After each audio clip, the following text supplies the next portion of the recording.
दामोदर दास मोदी ईश्वर की शपथ लेता हूं, मैं संघ के प्रधानमंत्री के रूप में अपने कर्तव्यों का श्रद्धापूर्वक और शुद्ध अंतःकरण से निर्वहन करूंगा। आज ही के दिन साल 2014 में नई दिल्ली के राष्ट्रपति भवन से ये शब्द पूरे देश ने सुने थे।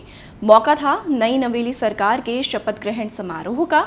कई सालों बाद देश की जनता ने कांग्रेस से हटकर एक अलग पार्टी को बहुमत दिया, जिसके बाद नरेंद्र मोदी भारत के प्रधानमंत्री बने। तो चलिए आज की वीडियो में जानेंगे कि प्रधानमंत्री नरेंद्र मोदी ने अपने 9 साल के कार्यकाल के दौरान क्या कुछ किया। लेकिन उससे पहले अगर अभी तक आपने हमारे YouTube चैनल को सब्सक्राइब नहीं किया है तो उसे जल्दी से सब्सक्राइब कर लें और बेल आइकन को प्रेस करना ना भूलें। नमस्कार, मैं हूं आपके साथ कृतिका और आप देख रहे हैं जनभावना टाइम्स।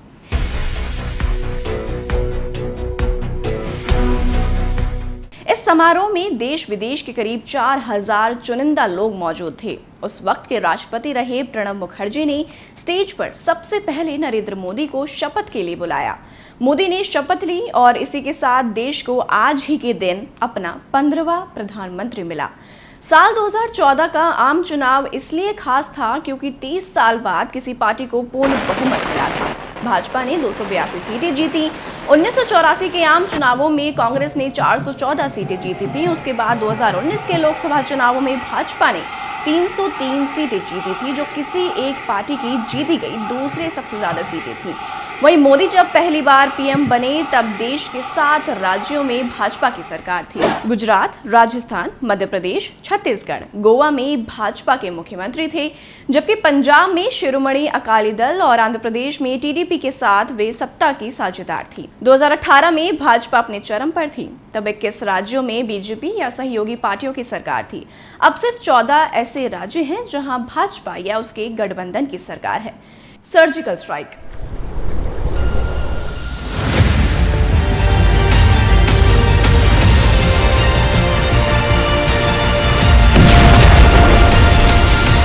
सितंबर 2016 को जम्मू कश्मीर के उरी कैंप में सुबह के 5:30 बजे जैश ए मोहम्मद के 4 आतंकवादियों ने भारतीय सेना के ब्रिगेड हेडक्वार्टर्स पर हमला कर दिया था। इस हमले में भारत के 18 जवान शहीद हुए थे। इस हमले के ठीक 10 दिन बाद पाकिस्तान से बदला लिया गया था, जिसके लिए एक सीक्रेट ऑपरेशन चलाया गया, जिसे सर्जिकल स्ट्राइक का नाम दिया गया। 28-29 सितंबर 2016 की रात पहली बार देश ने सर्जिकल स्ट्राइक की। भारत के पैरा कमांडो का एक दल पाकिस्तान अधिकृत कश्मीर यानी कि पीओके में दाखिल हुआ। करीब 3 किलोमीटर अंदर घुसने के बाद पीओके में मौजूद तमाम आतंकी ठिकानों को तबाह कर दिया। इस पूरे हमले में करीब 50 से ज्यादा आतंकी मारे गए थे। नोटबंदी।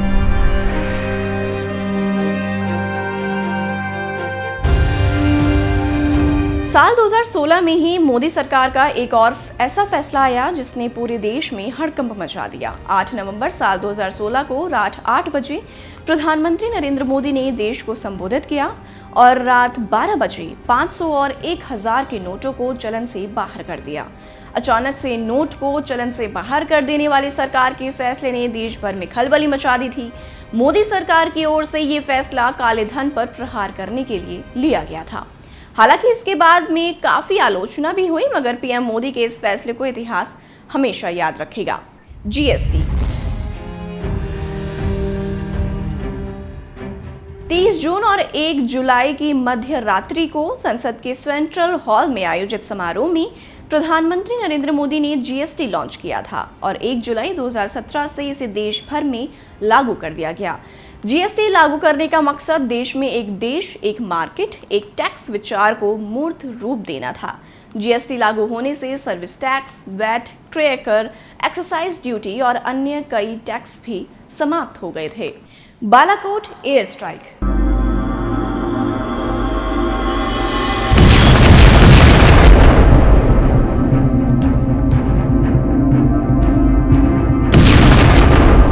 फरवरी 2019 को जम्मू और कश्मीर के पुलवामा में पाकिस्तान समर्थित जैश ए मोहम्मद के हमलावरों द्वारा सीआरपीएफ के काफिले को निशाना बनाया गया था। उस समय सीआरपीएफ के 78 वाहनों का काफिला जम्मू से श्रीनगर का सफर तय कर रहा था। इस काफिले में करीब 2500 जवान थे। उस समय एक आतंकी ने सीआरपीएफ के काफिले में विस्फोटक लेकर जा रहे एक वाहन को टक्कर मार दी थी। इस विस्फोट में 40 जवान शहीद हो गए थे। 2 सप्ताह बाद 26 फरवरी 2019 को भारत ने बालाकोट एयर स्ट्राइक करके जैश-ए-मोहम्मद के आतंकियों को ढेर कर दिया गया था।